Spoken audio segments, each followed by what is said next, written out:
తండ్రి కుమార పరిశుద్ధాత్మకు మహిమ కలుగునుగాక. ఈనాటి జీవవాక్యం. మీతో చెప్పున్నదేమనా, మీ శత్రువులను ప్రేమింపుడు, మిమ్ము హింసించు వారి కొరకు ప్రార్థింపుడు. మత్తయి శుభవార్త 5వ అధ్యాయము 44వ వచనము. ప్రియ సహోదరి సహోదరులారా, దేవునిచే మిక్కిలిగా ప్రేమించబడుతున్న దేవుని బిడ్డలారా, ఈ వాక్యం విన్నాక ఏంటి క్రీస్తు ప్రభు ఇలా చెబుతున్నారు, చెడ్డవారిని శిక్షించాలి కదా, ధర్మాన్ని రక్షించాలి కదా అని అనుకోవచ్చు. అవును, క్రీస్తు ప్రభు కూడా చెడ్డను శిక్షించాలి, ధర్మాన్ని రక్షించాలి అని బోధిస్తున్నారు. చెడును ద్వేషించాలి కానీ చెడ్డవారిని కాదు. చెడ్డవారు శత్రువులుగా మనలను హింసించువారిగా ఉండొచ్చు. అలా అని వారి మీద పగ పెంచుకోవడం, కోపం తెచ్చుకోవడం, సందర్భం వచ్చిందని వారిని దూషించడం లాంటివి చేయకూడదు. ప్రేమ అనే ఆయుధం ద్వారా వారిని ఆదరించాలి. ప్రేమ ద్వారా దేనినైనా సాధించవచ్చు. శత్రువులను సైతం మిత్రులుగా మార్చుకోవచ్చు.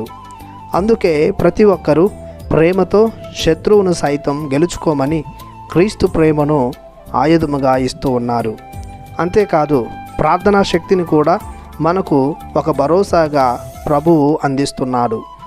హింసించు వారి కొరకు అనునిత్యం ప్రార్థించడం ద్వారా వారిలో ఉన్న హింస అనే తత్వం తొలగి శాంతి, ప్రేమ, సమాధానం అను దైవ లక్షణాలు అలవడతాయి. ప్రార్థనతో జీవితంలో ఎన్నో దూరం చేసుకుంటున్నాము. అలాగనే మన తోటివారు హింసితులు, దుష్టులు, దురుసువారు అయితే వారి కోసం మనం ప్రార్థించాల్సిన బాధ్యత ఉంది.